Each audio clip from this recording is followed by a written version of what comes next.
So today we put it all together. Back in pre-calculus and in Algebra 2, you graphed rational functions, you graphed polynomials. And there were times where we said, okay, just kind of guess where the turn is. Okay, we know where the zeros are, we know it has to turn, but we're not going to figure out where it turns. Okay? And so you just kind of made a rough little sketch. Right? Well, now we are going to be able to know where all of those turns are because we can find minimums and maximums. We can find points of inflection. Okay, so by listing out all of the information we know about a graph, we can put it on paper a lot nicer than we used to be able to. Okay? So when you go to sketch a curve, these are the things that you need to consider. First of all, what's the domain? Okay, is it all real numbers? Is it restricted somehow? Okay. Are there any discontinuities, like asymptotes? You want to bring up man or what's Are there any asymptotes? Are there really asymptotes? Okay. What's the end behavior? Okay, so if it's a polynomial, we need to think about, is it rising or falling towards infinity? Is it rising or falling towards negative infinity? If it's a rational function, we would think about that horizontal asymptote. Okay. Intercepts, x and y intercepts, those are always good things to find and easy points to find. Right? Y-intercept is when x is 0. X-intercept is when y is 0. Okay? Then we can use our calculus. Where is our function increasing and decreasing? Where does our function have relative extrema? Okay? Where is our function concave up and concave down? Where do we have inflection points? Okay? So yesterday, I had you guys do those derivatives of your homework for tonight. Okay, so your homework will go quicker now. Okay, because you've done those derivatives. Okay? But when I give you a problem to sketch, I'm going to give you a function to sketch. These are the things that you need to think about, and then we can put them on a graph. Okay? So we're going to start simple with a polynomial, and then we'll kind of work our way up. All right? So this is what we are going to begin with.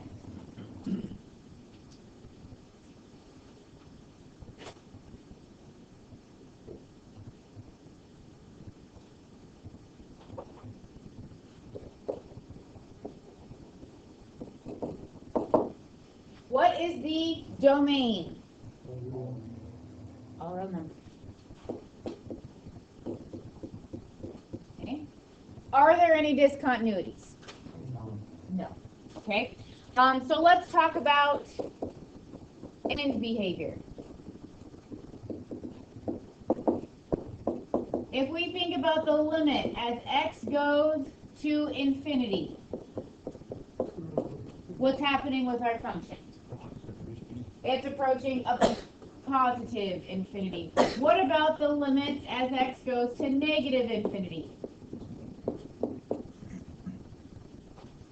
Negative infinity. Let's remind ourselves how we got that. This is a polynomial. Since it's a positive leading coefficient, the right is going to rise. Since it's an odd degree, the left has the opposite behavior. Okay. Let's talk about intercepts.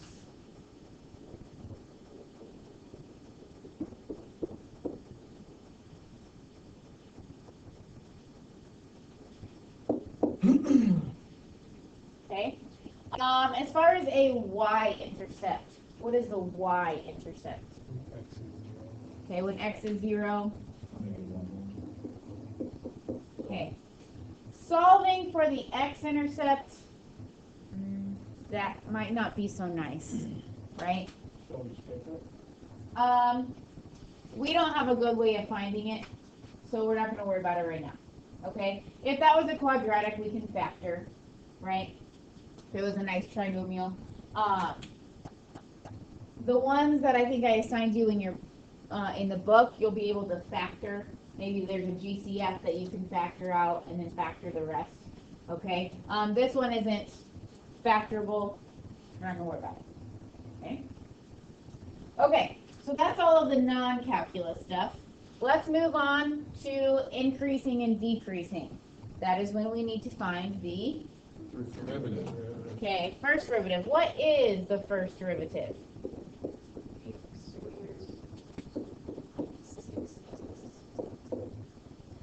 Okay. What do we need to do with that?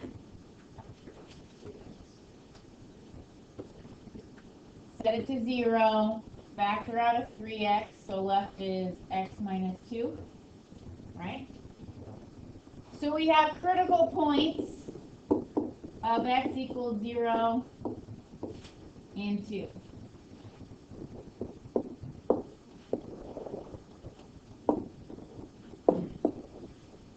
Okay, so let's test our intervals. If I plug in a number to the left of 0, maybe like -1, that would make this what? In between 0 and 2, like a positive 1. And after 2, like a 3. So what is happening at 0? And what is happening at 2?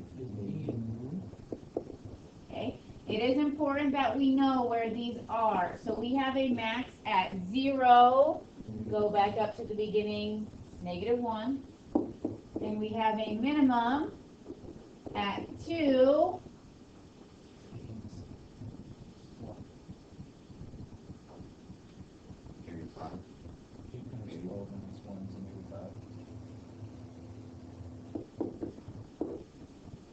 I was waiting for 2 people to say it that way. I felt confident. Jimmy just throw out a random number. Thanks, Jimmy. Okay. All right. Then we can find our second derivative. What is our second derivative? 6x minus 6. To find our inflection points and intervals of concavity, we should set this equal to 0. And so our possible point of inflection would be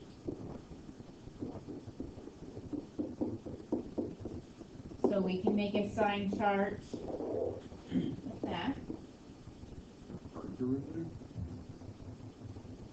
Oh, my F didn't get there. To the left of 1, does that make our second derivative positive or negative? And after 1. So do we have a point of inflection? We have a point of inflection when x is 1 and y is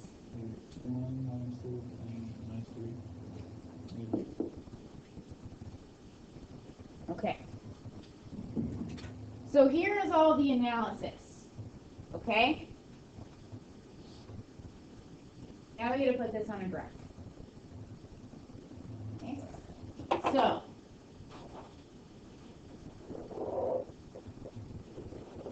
okay, first of all, our intercepts were at 0, -1. What? Yeah, 0, -1. Okay. There's our y-intercept. We have, oh, that's not right. We have a maximum at 0, -1 and a minimum at 2, -5. So 0, -1, this is the max. 2, -1, 2, 3, 4, 5. That is a minimum. And then we had a point of inflection where?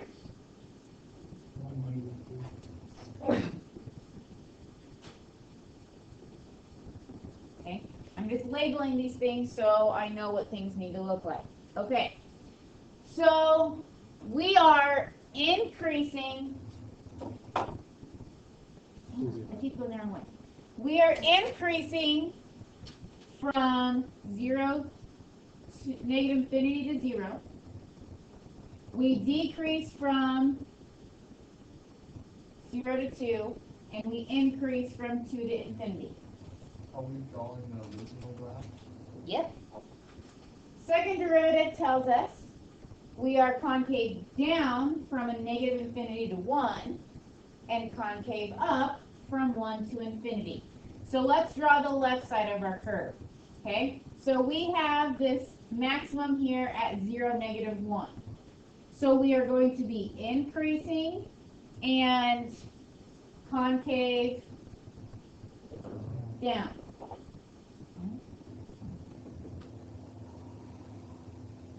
And then at our maximum, we start to decrease. Okay? So we're still concave down and now decreasing. But then at 1, we start to be concave up.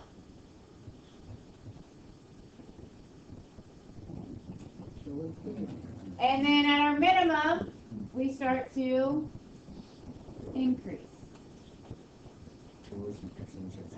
Does housekeeping make the first matter? Does what? Does housekeeping make the end before the maximum maximum and on? Do how we draw those matter, or as long as it's in the general? Right. As long as it looks appropriate. Okay. If you want to find another point, you could. Okay. Our intercept would have to be between 2 and 3, right? Because 3 cubed, well, it had to be after 3. Okay, hold on.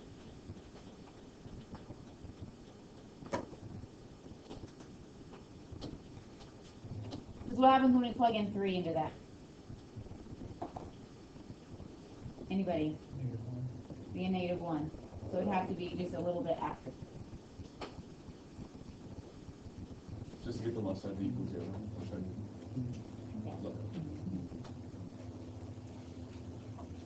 Okay?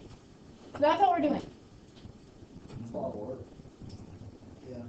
Is it really that much more work than what you did on your quiz 2 days ago? Yes. Yeah. We're now doing all of that. So I'm down for it though.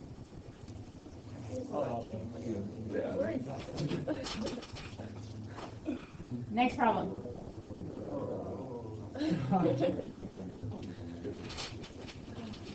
The grounding means we enjoy it. Okay.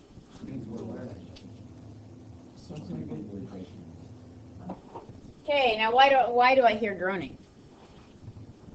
Because of the derivative. Because it's the first thing. Because of the derivative. Can you see the next example? Because I want to figure out which one I don't know if we'll get to the third example. I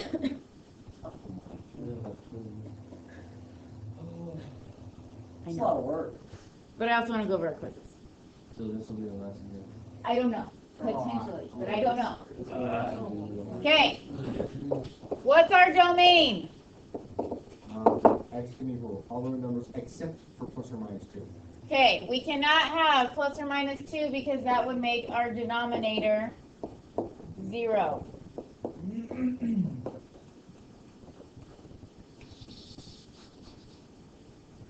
Okay. Do we have any discontinuities? Yes.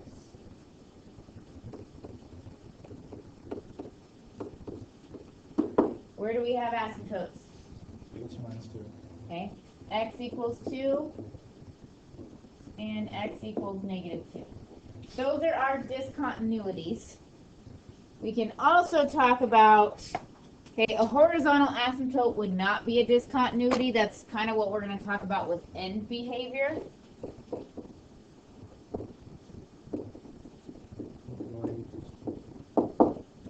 Where's our horizontal asymptote? Y equals 2. So when we take the limit towards infinity, we're going to get 2 because we have an asymptote y equals 2. Something for negative infinity too? Uh-huh.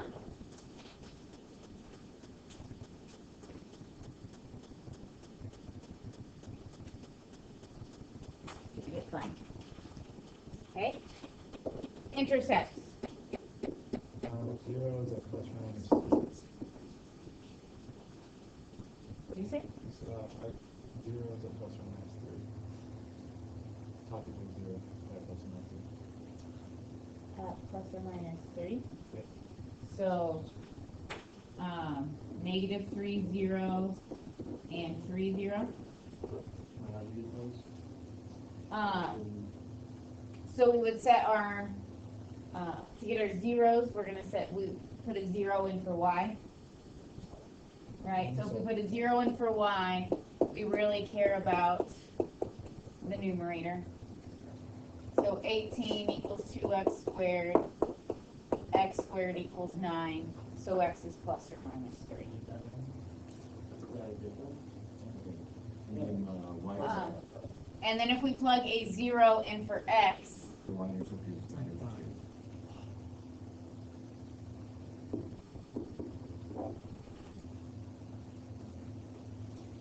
yes, Carly? Can you explain that behavior again? Okay, so we have a horizontal asymptote at y equals 2. So towards infinity and negative infinity, we're going to approach that horizontal asymptote. Okay? Is everyone okay with our intercepts? To find x-intercept, we plug 0 in for y. To plug y-intercept, we plug 0 in for x.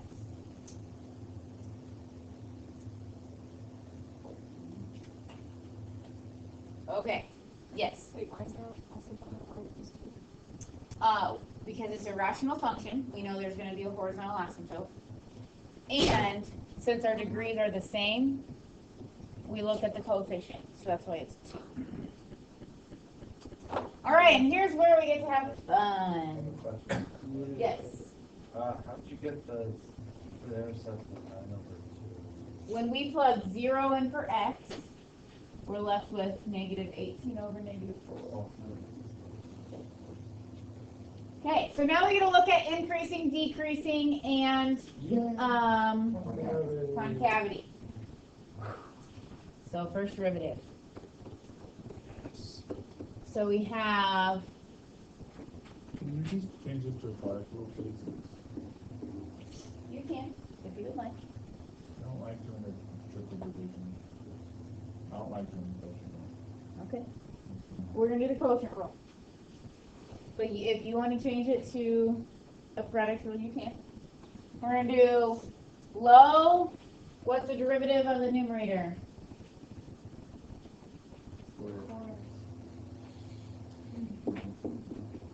Minus high. D low. All over. Low squared. Okay? It's important that we simplify so we can figure out where this is 0 and undefined.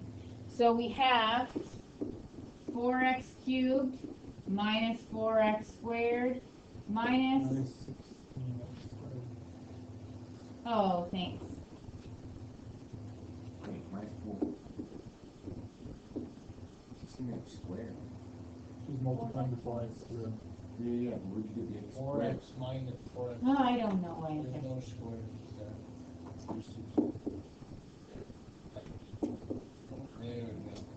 There we go. Are we all together now? We're together. Minus 4x cubed plus 36x.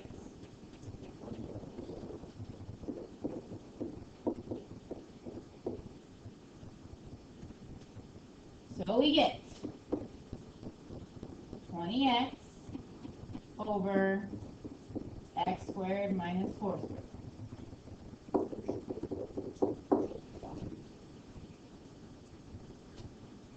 The corner. Well, no, he was just on sort of talking. So where do we have critical points? Where is our derivative 0? 0 plus or minus. Or plus or minus. At 0, where is our derivative undefined? Plus or minus 2.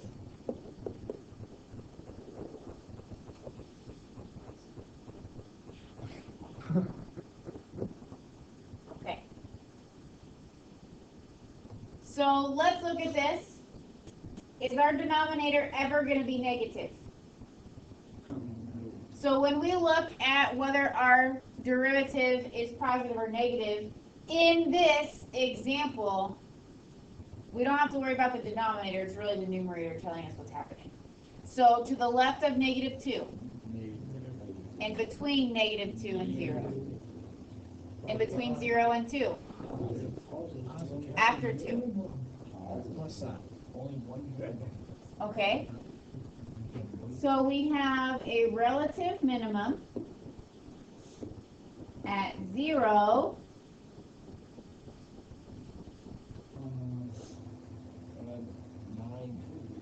nine halves. So we already figured out that was a coordinate. Okay. Now, if we had sign changes between before and after negative 2, could that be a maximum or minimum? Wait, which one? If I had sign changes here, Yeah. What's a sign change? these are asymptotes. So even if your derivative changes sign value, it can't be relative minimums or maximums. So I would make a note to yourself, if you have a vertical asymptote, it's always going to be a critical number. Make a note to yourself that that is an asymptote because you don't have a point there. It can't be an extremum. Okay? So we know we're decreasing, decreasing, increasing, increasing. And we have one relative extremum, we have a minimum. Okay? Now we get to take this nice simplified Make it bad. and we're going to do the derivative again. Way too excited. There's too much excitement when it's around about this. Thanks for the comment. Okay. Now, this is not terrible. It is not terrible. Okay? However, it is important that we go through this so I can show you a trick that you're going to have to use when you take these derivatives. Okay? Are we gonna have to simplify the oh, okay, sorry, keep going. We are always going to have to simplify so we can figure out where it's 0 and undefined. Yeah, bro. Okay? Yeah, bro, get it right. Bro, you gotta know. Get it right, get it right. Oh my. See, boss. What? Okay, so we have low, C high, minus high. What's the derivative of the denominator? 2 x squared minus 4 times 2. The first times chain rule.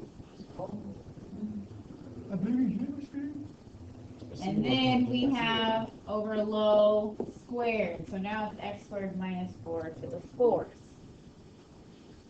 Okay? Now, I realize that our numerator is a little messy. Right? Now, but what do you notice about that numerator? There's stuff that's the same. There's stuff in common. There's an x squared minus 4 in common. So you need to factor that out. So left over would be x squared minus 4 times 20 because we factored one of them out. Minus, we factored this out, so we have 20x times 2 times 2x.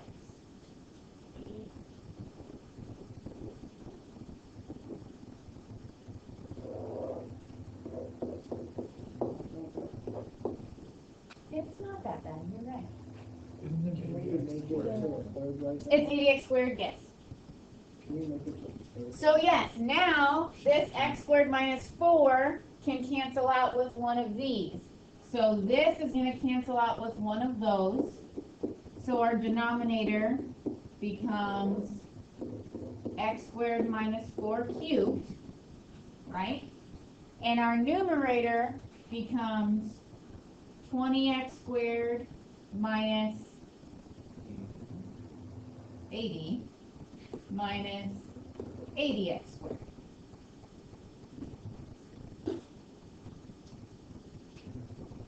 Which is what? 6. Why is it 80 x? Oh, I forgot the x. So we have negative 60x squared minus 80 all over x squared minus 4q. Woo! Fine, I'll that's take right. that third. Yes! Let's do it. What were the third derivatives you can tell us? Nothing. Thank God. Okay. All right. So now let's figure out our possible points of inflection. Okay. We need to know where our derivative is 0 or undefined. Well, we know at plus or minus 2 it's undefined because of those asymptotes. Those are still present. Okay. What about our when we set it equal to 0? Since it's a fraction, we only care about the numerator. So back around. So 80 equals negative 60x squared. Negative 60. So that would be negative 4/3 equals x squared. Let's get rid of that. Let's go. It's not too loud. Okay, that's giving us an imaginary number. Yes. Yay! Come on, That's too bad. could we just back out of 20 first and solve that way? Yeah. Can we just do column? Yeah. So you can. Okay, so is our second derivative positive or negative to the left of negative 2? Gosh. We're gonna say negative. I'm gonna go It negative. actually is positive. It's positive. No, it's too negative. Negative. Why don't It's negative. Yeah, it's double negative to a positive. It's both. No, it'd be negative. It would be negative. Imaginary. It would be It would be negative because your denominator is going to be positive because this number is going to be bigger than 4. We plug in -1. Yeah, Wait, negative 1 is in here. Yeah, yeah. When you plug in negative Oh, 3, this would be 9 minus Oh, 4. oh. So this is going to be negative no matter what you do. Yeah, this one. But this is going to be positive if you plug in negative 3 and Oh, negative 4. How about in between negative 2 and 2? Positive. And how about after 2? Negative. Okay, now, is negative 2 a point of inflection? No. No, because it is an asymptote. Is 2 a point of inflection? No. No, because it's an asymptote. So there are no points of inflection. Even though our concavity does change, Yes. there aren't any points of Wait, inflection. then why do we even test them if we aren't? Keep quiet. Because what if we- Because we need to know where we have concavity, or what our concavity is. Still In order to be able to draw our graph, we need that concavity. Okay? Yes, part 2. Okay. So let's draw the non-calculus stuff first. We had asymptotes. Yes.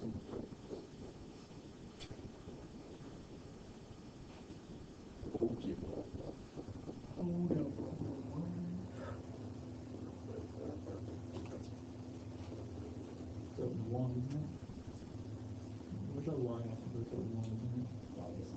That's 2, Is it true? because it's 2x squared over x squared. I forgot about it. Okay. Now let's put in our coordinates. Okay, where were our intercepts? Plus or minus 3. And 0. So 9 times, which would be 4.5.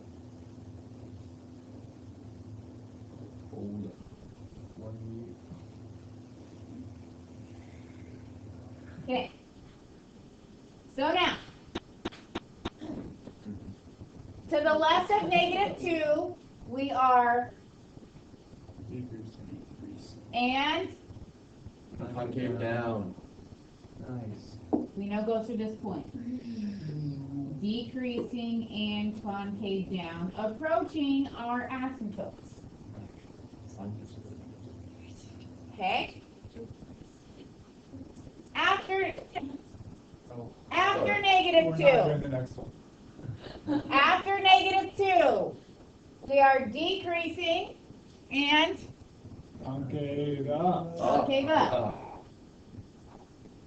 And then we have a minimum at 0. So we need to be decreasing and concave up. Bless you. It's a parabola. We hit our minimum, and then we have to Go back up. increase and concave up.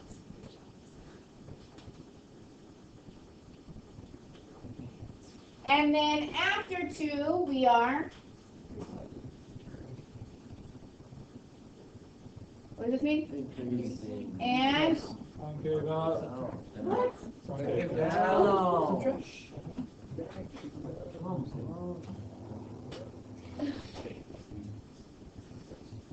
There it is. I'm gonna retire from. Can we use a calculator? Yes. Do you think it's possible that we could have, figured out those two big black fields just from asymptotes and the like intercepts? Yes. Which is why these aren't my favorite problems. Yes. But do you see how the calculus all fits in? Question, are we gonna be learning new stuff tomorrow, or are we doing the No. same stuff? We're gonna be doing the same stuff for a couple days. Alright, good. Okay.